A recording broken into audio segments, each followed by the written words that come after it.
Assalamualaikum guys, ini saya buat video terkait dengan perkembangan akuarium air laut saya setelah proses cycling kurang lebih 1 bulan. Kemarin memang cycling selama 1 bulan itu belum dimasukkan biota macam-macam, hanya membentuk ekosistem air lautnya.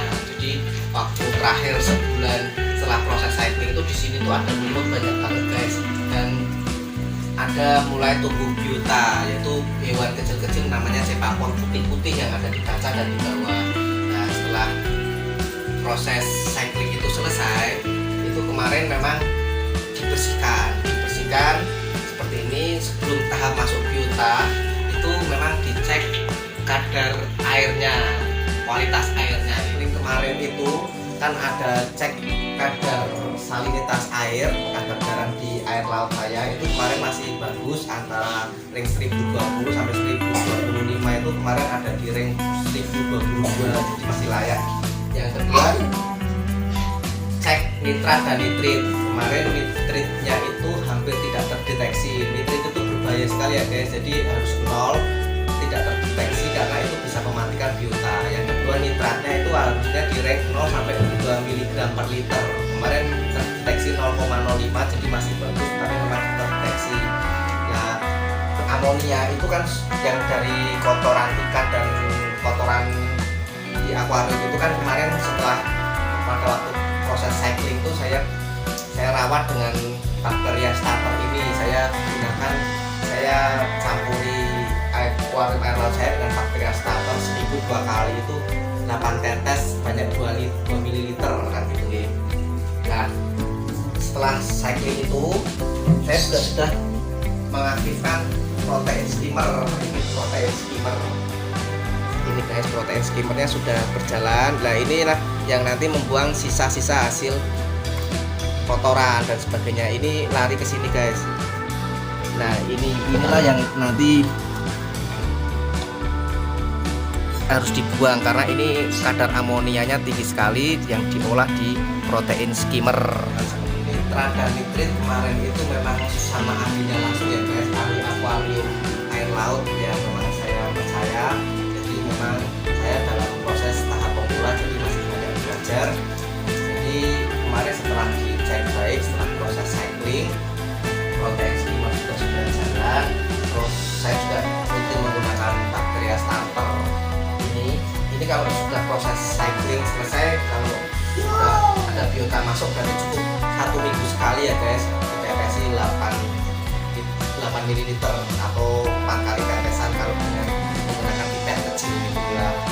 Saya sudah mulai memasukkan biota yang untuk awal itu memang tidak perlu koral dulu, karena koral itu kalau memang yakin bisa merawat itu pemeliharaannya cukup sulit karena harus mengontrol kondisi air, termasuk kadar mineralnya dan sebagainya. Ini saya mulai masukkan beberapa biota setelah proses cycling selesai, yaitu pertama ini adalah cacing koker guys. Ini cacing koker namanya. Jadi seperti tanaman, sebenarnya dia hidup, dia tidak membutuhkan makanan, dia hanya menyerap kadar mineral dalam air laut.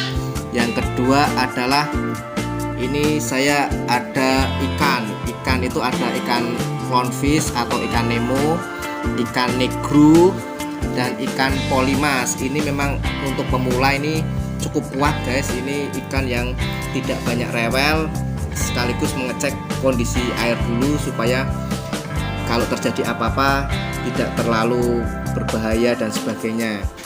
Harganya juga cukup murah. Ini ikan clownfish atau ikan badut atau nemo ini harganya 20.000, termasuk yang ikan negro ini dan ikan polimas.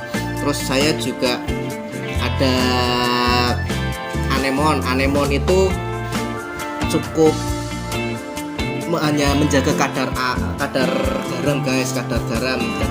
Jadi kalau kadar garamnya masih bagus untuk air laut, dia akan hidup. Anemon karpet saya itu kemarin beli di toko akuarium air laut, harganya 70.000. Kalau yang cacing koker ini per batangnya ini harganya 15.000. Jadi kalau misalnya dia ada 2 batang berarti 30.000, yang ini ada 3 berarti 45.000. Terus kalau ini juga ada spesies kelomang guys. Kelomang itu harganya sekitar 6.000, 7.000 ini kelomang. Ini lihat. Nih guys, ini kelomang kaki biru. Jadi untuk awal-awal biota pemula itu yang ikan yang cukup kuat, cukup murah itu ya biota ini dulu. Kalau saya memang pakai rock life atau karang hidup. Nah ini cara ngasih makan. Kalau ikan kan pakai ini guys ya, pakai ini seaweed ini ekstrim pur biasa. Nah kalau yang untuk anemon itu saya kasih makan udang hidup, cuma untuk pengawetan nanti bisa disimpan di freezer atau kulkas. Kasih makannya cukup simpel guys, cukup hanya dimasukkan aja ke anemonnya. Nah jadi kasih makan mungkin seminggu 2 kali guys, nanti dia akan menyerap sari-sari makanannya itu. Karpet ini ke depan atau sejenis anemon itu ternyata memang cocok banget untuk model ikan badut atau clownfish, negro dan polimas, karena memang seperti dijadikan rumah guys itu ya. Jadi kalau semakin banyak anemon, ikan-ikan seperti ini tuh seperti malah dibuatkan rumah. Nah yang untuk anemon itu memang pakannya dari tadi yang saya bilang pakai udang besar itu diiris 3, kulitnya dikelupas, terus nanti disimpan di freezer lah. Itu seminggu dikasih makan cukup 1 irisan itu. Seminggu 2 kali, seminggu dikasih makan 1 irisan itu seminggu 2 kali. Kalau itu memang saya belum pelihara, walaupun nanti ke depan ini juga pelihara koral, karena koral itu walaupun tidak dikasih makan, kalau anemon kan dikasih makan tadi udang beku ya, atau udang. Kalau koral itu sebenarnya tidak perlu dikasih makan, tapi yang paling penting adalah kita harus menjaga kondisi air lautnya, kadar mineral, kadar nitrat, nitrit, fosfat dan sebagainya. Kalau memang dia tidak cocok untuk koral, nanti air lautnya benar-benar harus dikurangi dan diisi dengan air laut yang baru. Selama ini kan kalau ada penguapan, memang saya lebih sering menggunakan air tawar, tetap dengan dicek kadar salinitasnya dengan menggunakan hidrometer itu ya. Jadi memang belum pelihara koral, depan nanti akan beri masalah.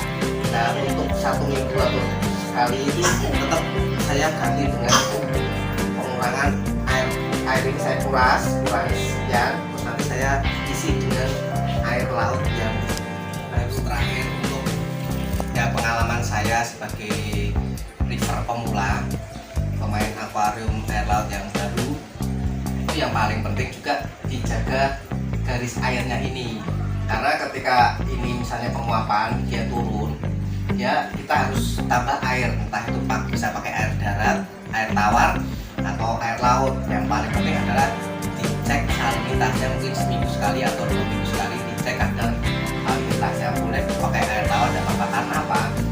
Kalau ini turun itu nanti settingan skimmernya, protein skimmernya tuh berubah. Jadi kalau misalnya ini air lautnya turun karena penguapan tidak ditambah, tidak disesuaikan sesuai settingan awal, ini protein skimmernya ini nanti settingannya akan berubah. Terus di sininya nanti buangannya tidak akan netes. Nah jadi harus tetap nyeting ketinggian air ini supaya tetap protein skimmernya berjalan dengan baik, terus ada buangan kotoran dan amoniak yang sangat tinggi. Inilah ini yang benar-benar bisa menyehatkan biota di dalam akuarium air laut seperti itu, karena memang ada buangan sisanya. Nah ini kan protein skimmernya masih jalan. Ini kalau akuarium air lautnya nanti turun, dia akan airnya itu akan turun. Nah itu ya buangannya ikan akan berhenti. Jadi harus tetap ditambah lagi airnya supaya sesuai dengan settingan awal kita menyeting protein skimmer dan ketinggian di akuarium. Itu mari kita belajar bersama. Nanti ada